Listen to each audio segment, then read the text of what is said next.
பசி தாங்க முடியலமா. அப்பா எப்பமா வருவாரு?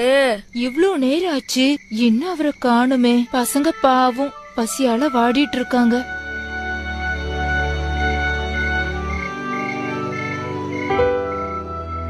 அப்பாடா, வந்துட்டீங்களா?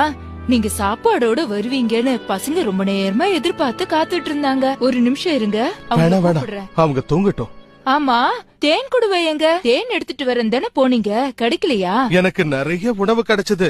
ஆனா வர வழியில முயல்கள் கூட்டம் தண்ணில மாட்டிக்கிட்டு தவிச்சுக்கிட்டு இருந்தாங்க. அவங்கள காப்பாத்தி பழங்களை எல்லாம் அவங்க கிட்ட கொடுத்துட்டேன். அதுக்கப்புறம் ஒரு குரங்கு அடிபட்டு கிடந்ததா, அதுக்கு சிகிச்சை அளிச்சிட்டு மீதி இருந்த தேனை எல்லாம் கொடுத்துட்டேன். இப்ப மிச்சம் இருக்கிறது 2 பழம் தான். இந்தா. 2 பழம் தானா? இத சாப்பிட்டா உங்க பசி அடங்குமா? கவலைப்படாத, நான் இப்பவே போய் திரும்பவும் உணவு கொண்டு வந்துடுறேன். விடிஞ்சதுக்கு அப்புறம் போலாங்க. உழைக்கிறதுக்கு இரவு பகல்னு பார்க்கவே கூடாது. யார் வந்திருக்கிறது? கரடி அண்ணா. ஓ, நீயா? வா, அடிப்பட்ட இடத்துல வலி குறைஞ்சிடுச்சா?